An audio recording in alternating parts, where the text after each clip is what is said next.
சன்லேண்ட்ல சமைச்சா சக்தி தானா வரும். Get up to 10% instant cashback offer on Vivo V30e. Pre-book now. அங்கே நம்ப மாட்டீங்க, ஒரு ஃபேமிலி வந்து அப்பா அம்மா 2 குழந்தைங்க எல்லாம் ஒன்றா போயிட்டு இருந்தாங்க. நான் சொன்னேன், எந்த படத்துக்கு வந்திருக்கீங்க அப்படின்னு கேட்ட உடனே, கில்லி சார் அப்படின்னாரு. நான் அந்த குழந்தைங்களை பார்த்து, கில்லி எத்தனை தடவை பார்த்துருப்பேன் அப்படின்னு நான் கேட்டேன். இப்போ பெரிய பொண்ணு என்ன சொல்லிச்சு, நான் நிறைய டிவியில் பார்த்துருக்கேன், ஆனால் எனக்கு தியேட்டரில் பார்க்கணும். இதுதான் வந்து ரியல் ட்ரூத். முதல் 11 நாட்களில் தமிழ்நாட்டில் மட்டுமே 20 கோடி தாண்டி இருக்குன்னு ட்ரெயினில் சொல்கிறாங்க.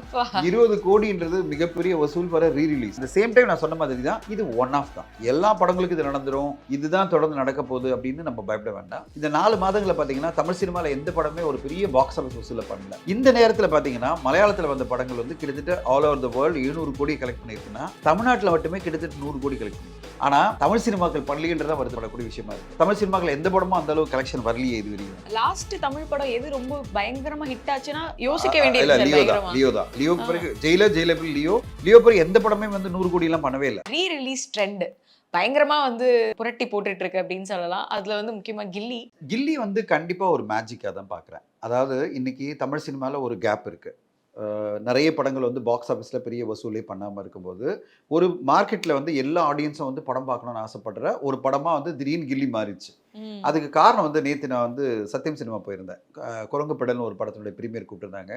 அங்கே நம்ப மாட்டீங்க, ஒரு ஃபேமிலி வந்து எல்லாரும் அப்பா அம்மா 2 குழந்தைங்க எல்லாம் ஒன்றா போயிட்டு இருந்தாங்க. நான் வந்து அவங்க திடீர்னு என்னை பார்த்த உடனே, சார் உங்களை வீடியோலாம் பார்த்துருக்கேன் அப்படின்னு விஷ் பண்ணிவிட்டு அவர் பேசினார், அவங்க அந்த குழந்தைங்கள அப்பா. நான் சொன்னேன், எந்த படத்துக்கு வந்திருக்கீங்க அப்படின்னு கேட்ட உடனே, கில்லி சார் அப்படின்னாரு. நான் அந்த குழந்தைங்கள பார்த்து, கில்லி எத்தனை தடவை பார்த்துருப்பேன் அப்படின்னு நான் கேட்டேன். பெரிய பொண்ணு என்ன சொல்லிச்சு, நான் நிறைய டிவியில் பார்த்துருக்கேன், ஆனால் எனக்கு தியேட்டரில் பார்க்கணும். இதுதான் வந்து ரியல் ட்ரூத். அதாவது நான் வந்து டிவியில் பார்த்துருக்கேன், ஆனால் எனக்கு தியேட்டரில் பார்த்து என்ஜாய் பண்ண வேண்டிய ஒரு அட்மாஸ்பியர் தேவைப்படுது. அதுக்கு இந்த படம் வந்து பர்ஃபெக்டாக இருக்குன்றத அந்த பொண்ணு சின்ன ஒரு 5வது 6வது படிக்கிற பொண்ணு குழந்தை வந்து என்ன சொல்லுதுன்னா, தியேட்டரில் விஜய் சாரை பார்க்கணும் அப்படின்றதுக்காக வந்திருக்கு. எல்லாமே இந்த குழந்தைகள் தான். இந்த குழந்தைகள் லீட் பண்ணி தான் ஃபேமிலிஸ் எல்லாமே கில்லி படத்தை பார்க்கணும். ஏன்னா விஜய் சார்னா மாசா எல்லாருக்குமே பிடிக்கும். அந்த படம் ரீ ரிலீஸ் வரல. இப்போ மீதி படம்லாம் பார்த்தீங்கன்னா ரீ ரிலீஸில் அடிக்கடி ரிலீஸ் பண்ணியிருக்காங்க. இப்போ நீங்கள் எடுத்துட்டிங்கன்னா கம்பேரிசனே பண்ண முடியாது. தீனா படம் அடிக்கடி ரிலீஸ் பண்ணியிருக்காங்க, பில்லா படத்தை அடிக்கடி ரிலீஸ் பண்ணியிருக்காங்க. அதனால் அதை ரீ ரிலீஸாக நீங்கள் பார்க்க முடியாது. போக்கிரி படம் வந்திருக்கு. எது ரீ ரிலீஸ்னா, இதுவரையும் திரையரங்கில் இந்த படம் மீண்டும் வரல.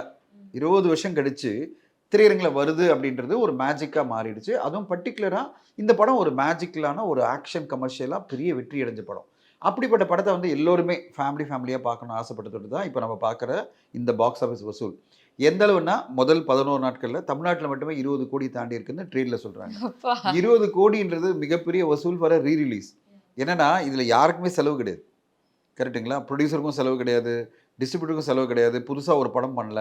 ஏற்கனவே இருந்த படத்தை டிஜிட்டைஸ் பண்ணி அப்படியே ரிலீஸ் பண்ணிட்டாங்க. டிஜிட்டல் அப்பயே இருந்தது ஓரளவு. ஸோ ஒரு பெரிய ப்ராஃபிட்டை இந்த படம் வந்து தயாரிப்பாளர், டிஸ்ட்ரிபியூட்டர் எல்லாருக்குமே மறுபடியும் கொண்டு வந்து கொடுத்துருக்கு. கில்லி பொறுத்த வரைக்கும் நீங்கள் மேஜிக்னு சொன்ன மாதிரி ஐ திங்க் இந்த வீக்கெண்டுமே வந்து நம்ம டிக்கெட்ஸ் பார்த்தோம்னா வந்து சில தியேட்டர்ஸில் வந்து பயங்கர ஃபுல்லாகவே வந்து இருக்குது, புக்கிங் க்ளோஸ்ட் அப்படின்ற மாதிரி இருக்குது. அண்ட் நீங்கள் சொன்னீங்க ஃபேமிலியாக வந்து ஒரு படம் பார்க்குறாங்கன்னு. கேடிவியில் அத்தனை வாட்டி அந்த படத்தை நாங்கள் வந்து பார்த்து என்ஜாய் பண்ணியிருக்கோம். இருந்தாலும் ஒரு தியேட்ரிக்கல் எக்ஸ்பீரியன்ஸாக 20 வருஷம் கழிச்சு ஒரு கான்டென்ட் இருக்குது அப்படின்னா அதை பற்றி என்ன நினைக்கிறீங்க? அது வந்து அதான் நான் சொன்ன மாதிரி அந்த குழந்தைங்க வந்து தியேட்டரில் பார்க்கலாம்.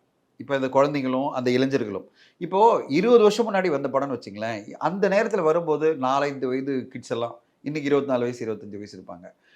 அப்போது விஜய் சாரை வந்து பார்க்காத இப்போ பிறந்த குழந்தைங்கலாம் இப்போ வந்து அந்த திரையரங்கில் பார்க்காத குழந்தைங்கலாம் ஏன்னா அது கான்டென்ட் ரெலவெண்ட்டான கண்டென்ட் தானே. ஒரு பையன் வந்து மதுரைக்கு போயிட்டு ஒரு பொண்ணை காப்பாற்றி கொண்டு வரான்றது வந்து ஒரு நேட்டிவிட்டி சப்ஜெக்டும் கிடையாது, இல்லை ஒரு பர்டிகுலர் காலகட்டத்துக்கான கதை கிடையாது. அது என்னைக்குனாலும் அந்த கதை ஒர்க் ஆகும். அது வந்து தெலுங்குலேயே பெரிய வெற்றி அடைஞ்ச கதை. அது அந்த ஒரு யூனிவர்சலான ஒரு கதைன்றதோடு தான் எப்போவுமே ஒர்க் ஆகிட்டு இருக்கு. முக்கியமான விஷயம் என்னென்னா, அப்போ பிறந்த பசங்கள்லாம் இன்றைக்கி வந்து 25 வயசு 28 வயசு இருக்கிற பசங்களுக்கெல்லாம் இன்றைக்கி வந்து விஜய் சார் தான் மிகப்பெரிய ஐகான். அந்த ஐகானுடைய படம் வந்து நான் திரையரங்கில் பார்க்கல, அப்படிப்பட்ட ஐகானை வந்து நான் வந்து இப்போ பார்க்க முடியும் கில்லி மூலமாக அப்படின்னு எல்லாருமே வந்து திரையரங்கில் பார்க்குறாங்க. எப்படி நான் ஃபேமிலி சொல்லணும், அதனால தான் இவ்வளோ பெரிய ஒரு கலெக்ஷன் கொண்டு வந்து கொடுக்குது. ஆனால் அட் த சேம் டைம் நான் சொன்ன மாதிரி தான் இது ஒன் ஆஃப் தான். எல்லா படங்களுக்கும் இது நடந்துடும், இதுதான் தொடர்ந்து நடக்க போகுது அப்படின்னு நம்ம பயப்பட வேண்டாம். ஆனால் அது நடக்கக்கூடாதுன்றது காரணம் நான் சொன்னது முன்னாடி சொன்ன மாதிரி தான். அதாவது ஒரு இண்டஸ்ட்ரியில் தொடர்ந்து படங்கள் வர போகிற பீரியடில் இந்த படங்களே தொடர்ந்து வந்துட்டு இருந்து அட்டென்ஷனை வந்து டைவெர்ட் பண்ணிட்டு இருந்ததுன்னா ஆடியன்ஸ்க்கு வந்து கம்ப்ளீட்டாக ஒரு டைவர்ஷன் வந்துடும். அப்போது புது படங்களை வந்து அவங்க எந்த விதத்துலையும் ஒரு ரெஸ்பெக்ட் பண்ணாமல் போயிடுவாங்க. அதுவும் நடக்கக்கூடாது. And talking about Malayalam films, I think இந்த ஃபர்ஸ்ட் 4 months வந்து தமிழ் ஃபிலிம் இண்டஸ்ட்ரி ரூல் பண்ணது மலையாள படங்கள் அப்படின்னே சொன்னால் அது அப்படிதான் நினைக்கிறேன் இல்லையா சார்? பேக் டு பேக் வந்து கான்டென்ட் வைஸ் அவங்க கொடுத்தது வந்து எங்கேயோ சம்வேர் நமக்கும் கனெக்ட் ஆகி பயங்கரமாக இன்னைக்கு வரைக்கும் நம்ம ஆவேசம்ன்றது இப்போ ரிலீஸ் ஆனது. ஸோ தமிழ் படங்கள் கொஞ்சம் அப்படி டல்லா இருக்கிறதுனால இந்த அட்டென்ஷன் அந்த பக்கம் போச்சா? அப்சல்யூட்லி அதான் கரெக்ட். அதாவது இந்த 4 மாதங்கள்ல இப்போ ஏப்ரல் முடிஞ்சு நம்ம மேலே பேசிட்டு இருக்கோம். இந்த 4 மாதங்களில் பார்த்தீங்கன்னா தமிழ் சினிமாவில் எந்த படமே ஒரு பெரிய பாக்ஸ் ஆஃபீஸ் வசூலை பண்ணல. இந்த நேரத்தில் பார்த்தீங்கன்னா மலையாளத்தில் வந்த படங்கள் வந்து கிட்டத்தட்ட ஆல் ஓவர் த வேர்ல்டு 700 கோடி கலெக்ட் பண்ணியிருக்குன்னா தமிழ்நாட்டில் மட்டுமே கிட்டத்தட்ட 100 கோடி கலெக்ட் பண்ணியிருக்கு. மஞ்சுமல் பாய்ஸ் ஒரு 60 கோடி பண்ணியிருக்கு, பிரேமில் ஒரு 10 கோடி பண்ணியிருக்கு, அது பிறகு ஆடு ஜீவிதம் பண்ணியிருக்கு, இப்போ ஆவேசம் பண்ணிட்டு இருக்கு, இப்படி பிரம்மயுகம் கொஞ்சம் பண்ணுச்சு. இப்போ எல்லாம் சேர்த்து கிட்டத்தட்ட மலையாள சினிமாக்கள் ஆல்மோஸ்ட் 100 கோடியை தமிழ்நாட்டிலேருந்து எடுத்திருக்கு. அப்போது தமிழ்நாட்டுடைய மிகப்பெரிய வசூலாக பார்த்தீங்கன்னா இந்த வருஷத்தில் 4 மாதத்தில் அதிகபட்ச கலெக்ஷனே கொடுத்தது பார்த்தீங்கன்னா மலையாள சினிமாக்கள் வித் சப்டைட்டில், ஓகே, இங்கிலீஷ் சப்டைட்டிலோட. ஏதோ ஒரு வகையில் தமிழ் சினிமாவுக்கு அவங்களாம் சப்போர்ட்டாக இருந்திருக்காங்க. ஏன்னா ஒரு 100 கோடி வசூலில் 4 மாதத்தில் கான்ட்ரிபியூட் பண்ணது மலையாளம் இண்டஸ்ட்ரின்றதே நம்ம வந்து கண்டிப்பாக பெருமைப்படணும். ஆனால் தமிழ் சினிமாக்கள் பண்ணலன்றதான் வருத்தப்படக்கூடிய விஷயமா இருக்குது. ஏன்னா தமிழ் சினிமாக்கள் எந்த படமும் அந்தளவு கலெக்ஷன் வரலையே இது வரையும். இப்படிப்பட்ட ஒரு பெரிய கலெக்ஷன் நம்மளால் பண்ண முடியலையே. ஒரு மஞ்சுமல் பாய்ஸ் தமிழ்நாட்டில் 50 கோடி தாண்டி 60 கோடி பண்ணதுன்னா எவ்வளோ பெரிய விஷயம். லாஸ்ட் தமிழ் படம் எது ரொம்ப பயங்கரமாக ஹிட் ஆச்சுன்னா யோசிக்க வேண்டிய லியோக்கு பிறகு ஜெயிலர் லியோ பிறகு எந்த படமே வந்து 100 கோடி எல்லாம் பண்ணவே இல்லை. அக்டோபரோட நின்று போச்சு. நவம்பர் டிசம்பர் இப்போ 4 மாதம் 6 மாதம் ஆயிடுச்சு. அதாவது வருஷத்துல ஆஃப் இயர் போயிடுச்சு. இப்போ இனிமே நம்பிக்கை இருக்கு. இப்போ என்னன்னா அடுத்தடுத்த கட்டமா இப்போ பாருங்க நம்ம பேசிட்டு இருக்கோம். நாளைக்கு வந்து அரண்மனை 4 ரிலீஸ் ஆகுது. ஒரு பெரிய நல்ல ஓப்பனிங் இருக்கும்னு நினைக்கிறேன். என்னன்னா பெரிய ஒரு எதிர்பார்ப்பு இருக்கிற ஒரு சீக்குவல் அது. அடுத்ததாக பார்த்தீங்கன்னா 10th அன்னைக்கு கவினுடைய படம் ஸ்டார் வருது. இப்போ அடுத்ததாக நீங்கள் வந்து பார்க்க போகிறீங்க விஜய் சேதுபதியுடைய மகாராஜா பார்க்க போகிறீங்க. அடுத்ததாக இந்தியன் 2 வருது, ராயன் வருது, தங்கலான் வரப்போகுது. இப்படி வரிசையாக மிகப்பெரிய பட்ஜெட்டில் எடுக்கப்பட்ட படங்கள்லாம் இப்போ அடுத்த 2-3 மாதத்தில் வரும்போது whole industry will see that 100 crore அப்படின்னு நான் எதிர்பார்க்குறேன். அதாவது 100 கோடி கலெக்ஷனை பண்ணக்கூடிய படங்கள்லாம் நம்ம இனிமேல் பார்க்க போகிறோம். இப்போ ஹாட்ஸ்பாட்டோடைய இது பற்றி நம்ம சொல்லலாம் சார். அதை பற்றி வந்து ஒரு மாதிரி பாசிட்டிவான டாக்ஸ் தான் வந்து வந்தது. அண்ட் நம்பர் ஆஃப் டேஸும் தியேட்டரில் நிறைய ஓடுற மாதிரி நம்ம போஸ்டர்ஸ்லாம் அவங்க டீம்லேயே வந்து. ஸோ அது எப்படி தியேட்டரில் ஹாட்ஸ்பாட்டில் அது ஏ சென்டரில் நல்லா ஓடிட்டு இருக்கு. ஹாட்ஸ்பாட் இன்னைக்கு வந்து இப்போ இந்த மாதம் வரப்போகுது, ஓடிடியில் வரப்போகுது. 5 வாரம் 7 வாரம் கழிச்சு தான் வருது. இப்போ அந்த படம் பார்த்தீங்கன்னா ஏ சென்டரில் அந்த படத்துக்கான ஒரு ரெஸ்பான்ஸ் இருக்குது. பிஎன்சியில் என்ன ரெஸ்பான்ஸ் இருக்குன்னு அப்படின்னு பார்த்தீங்கன்னா வசூலா பிஎன்சியில் எல்லாருமே அகெயின் அதே தான், யார் ஆர்டிஸ்ட்டு, யார் பாப்புலர் ஆர்டிஸ்ட்டு, இந்த மைண்ட் செட்டில் தான் போகிறாங்க. பிஎன்சி அப்படின்னா நான் சொல்கிறது சின்ன டவுனுக்கெல்லாம் போனீங்கன்னா மிகப்பெரிய எதிர்பார்ப்பு என்னென்னா பெரிய ஆர்டிஸ்ட் நடித்த படத்துக்கு நான் திரையரங்கு வரேன். அப்போ பெரிய ஆர்டிஸ்ட் நடித்த படம் எப்போ வரும்? அதுதான் நம்ம லிஸ்ட் இருக்குது. இந்தியன் 2, தங்கலான்னு, நீங்கள் வரிசையாக படம் நம்ம பேசிகிட்டு இருக்கோம், ராயன்னு. இப்போது எல்லா படங்களுமே வந்து பெரிய ஆர்டிஸ்ட் நடித்த படங்கள் இனிமேல் தான் வரப்போகுது.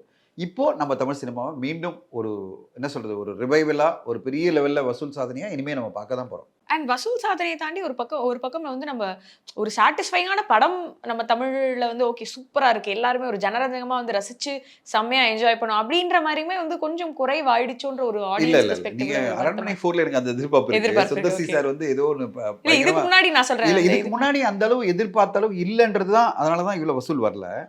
ஒரு நிஷ் படங்கள்லாம் வந்திருக்கு, இல்லைனா வந்து ஒரு குறிப்பிட்ட ஆடியன்ஸை தான் சாட்டிஸ்ஃபை பண்ணியிருக்கே தவிர ஓவராலாக சாட்டிஸ்ஃபை பண்ணல. ஆனால் இனிமேல் வரப்போகிற படங்கள் அப்படி இருக்காது. இந்தியன் 2 வந்து கண்டிப்பாக பெரிய மாஸ் இருக்கும். ஜூனில் வரப்போகுது, எலெக்ஷன் ரிசல்ட் பிறகு வருது. தங்கலானும் ஒரு பெரிய மாசான படம். அதான் சொல்கிறேன், எல்லாமே டேட் அனௌன்ஸ் பண்ணுவாங்க ஒன்று ஒன்றா. இப்படி இந்தியன் 2 அனௌன்ஸ் பண்ணல, அதனால் நீங்கள் வந்து வெயிட் பண்ணுங்க. ஸோ எல்லாமே வெயிட் பண்ணுறது என்னென்னா எந்த இதில் இப்போ ஒரு முக்கியமான படங்களை எடுத்து பாருங்களேன். ஒரு ராயன், ஒரு இந்தியன் 2, ஒரு தங்கலான், எல்லாமே மாசான படங்கள். இந்த படங்களோட ரிலீஸ் டேட் வரும்போது தான் இன்னும் இண்டஸ்ட்ரி பெரிய லெவலில் ஒரு கேலப்பிங்காக இருக்கும்.